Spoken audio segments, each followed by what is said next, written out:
So ayan po, Yes. pumapasok na din po yung mga NC2 na yan, na yun po ang kailangan. Isa siya sa mga requirements, 'di ba po, na para sa mga mga sa farmers, sa dairy farm, mga ganyan po 'di ba? Lalo na yung mga nakikita ko sa TikTok, yung mga nagja-Japan, ang kailangan daw ayan unang-una yung mga NC2 na ganyan.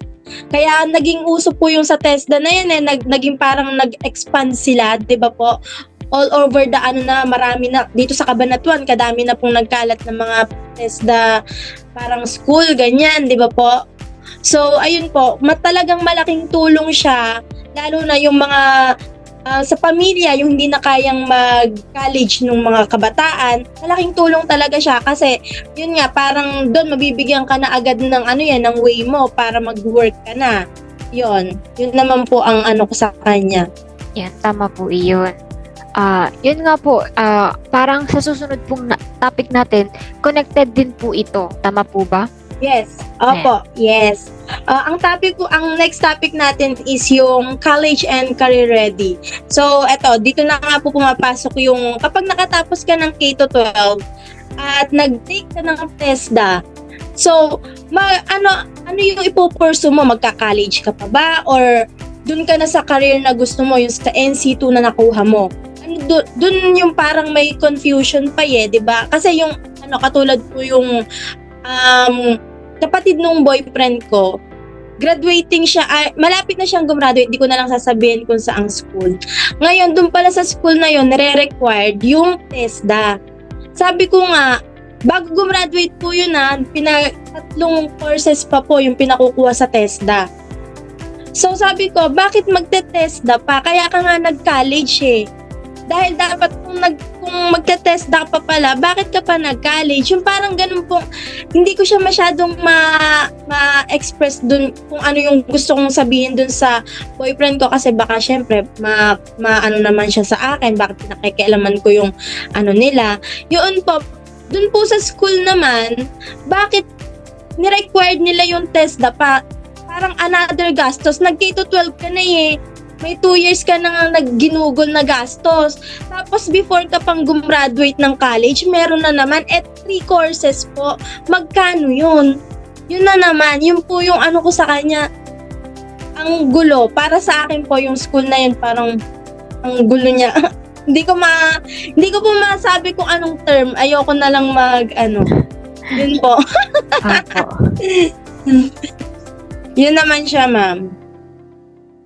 So kayo po ba mga ma'am, ano po ba ang take nyo dito sa topic na to? College or career ready? Sa akin naman po, ma'am, maganda po siya dahil gaya po nung pamangkin ko is nagagamit niyan, mas nagiging talagang ready na sila. Kumbaga nagagamit or naia-apply nila yung mga pinag-aralan nila ng senior high.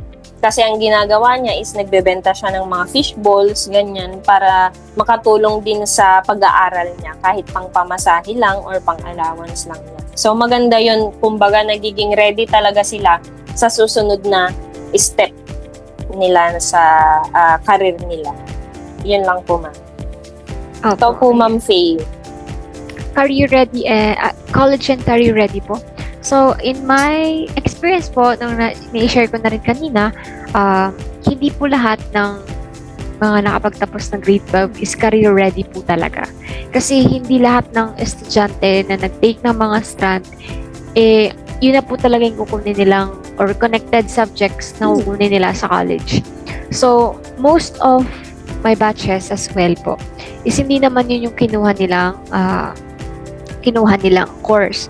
So, para po sa akin, mas maganda pa rin makapagtapos po ng college kasi nga naman po, ang mga qualifications po ng mga kumpanya or mga nag-hire po is college po. Usually nga po, hindi lang po college. Dapat masters ka na agad. Doon po yung ina-add po nila ng mga, kaya napaka-competitive po ng applications ng hiring po talaga dito sa Philippines. So, it's better if meron po talaga silang pera, pagpatuloy po nila yung college nila kung nakapagtapos po sila ng grade 12 para po sa akin. Opo. Yes, opo.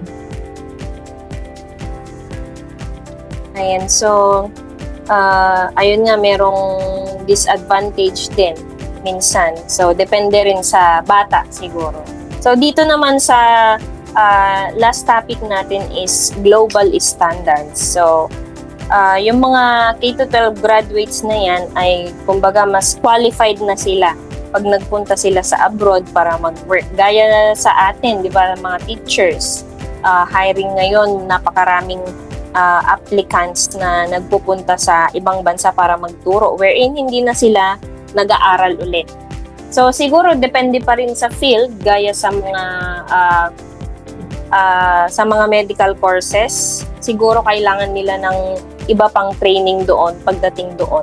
Depende dun sa field.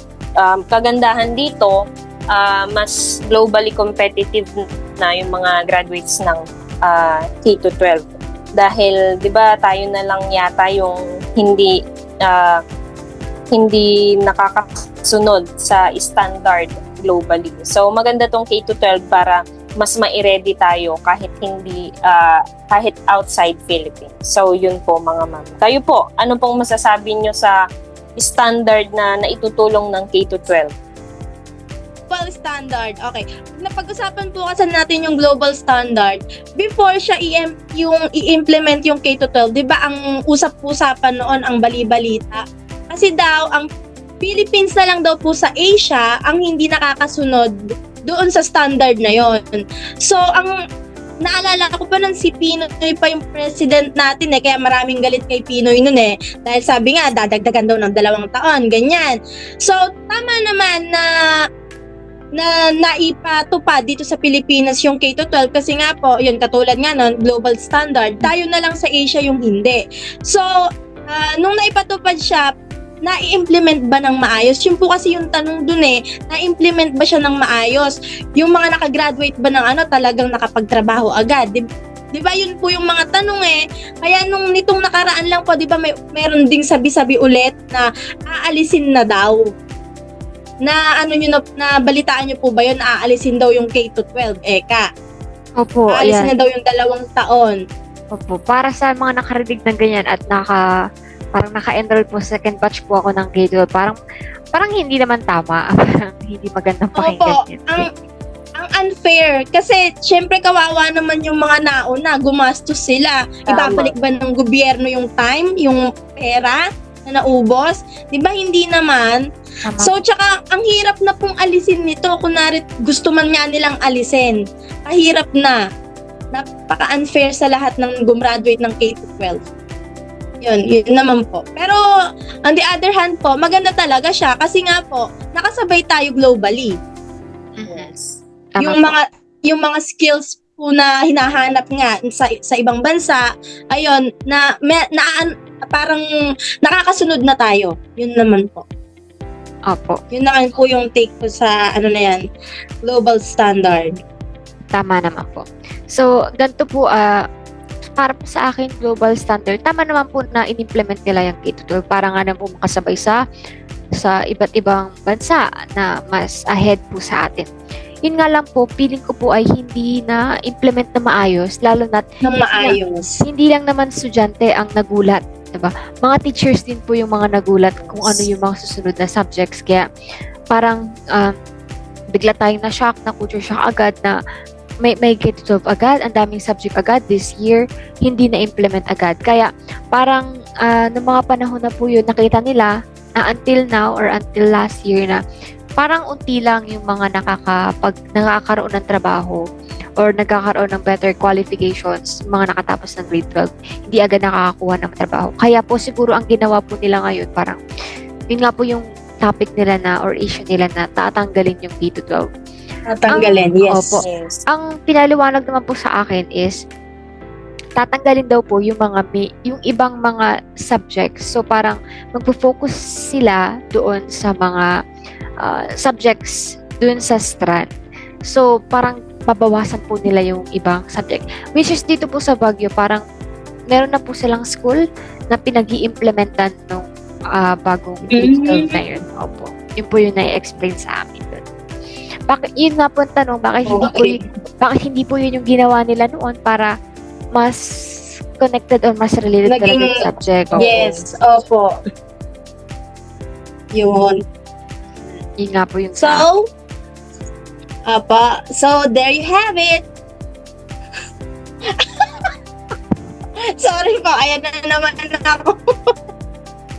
Ano na kasi yan, tama, ano po? So Yes, there you ma'am. have it. Okay. Opo, tama. Sige, okay po. Ulit. Ayan na naman ako. Puro ako na lang. Sorry na po mga ma'am, ano po? Sige, ma'am. So, Okay lang okay yan, po ma'am.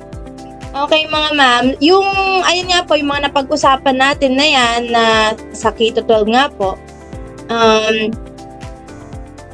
love it or hate it, wala po tayong magagawa dahil na-implement na yan dito sa Pilipinas. Ang mabuti na lang pong gawin siguro natin, yung pagbutihan na lang po talaga nating mag-aral. Yung mga kabataan ngayon, lalo na tayo, mga future teachers, yun po, pagbutihin na lang po natin ang pagtuturo. Sana din, wait nga po, nawala ako. Wala na yun eh. Kat! Nag-a-adlib ako yan. Sige, ma'am. Okay lang naman. Mag-adlib ka lang, ma'am. Opo. Ano ba, maganda? Basahin ko na lang po ito. Pwede rin, ma'am. Para kami din, babasahin na lang din namin. Opo, sige po.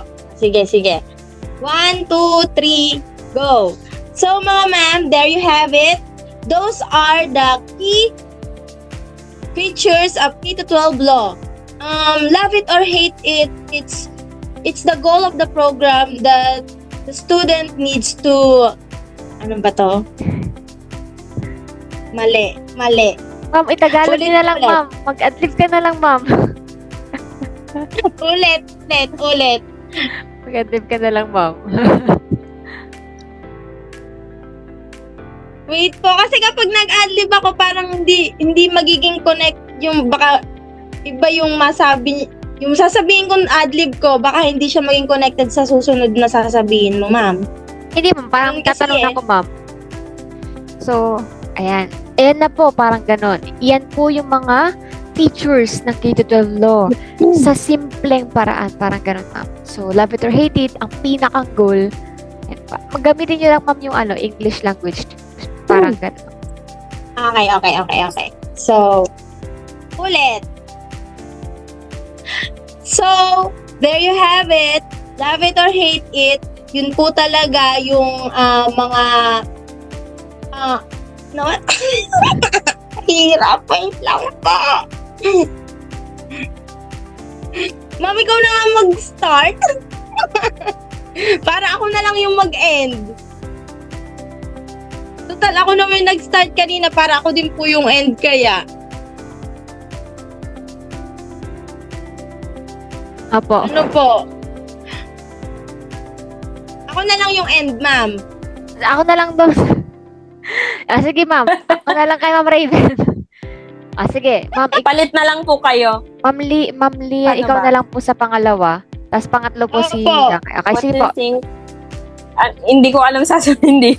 Ma'am, sabihin nyo lang Naging dito. about Ang this. sabihin nyo lang po sa pangalawa. So, ano sa palagay ninyo ang K-12 system? Meron po ba kayo mga experience o mga naiisip na pwede nyong i-share sa amin? So, feel free po to message us or comment on our social media.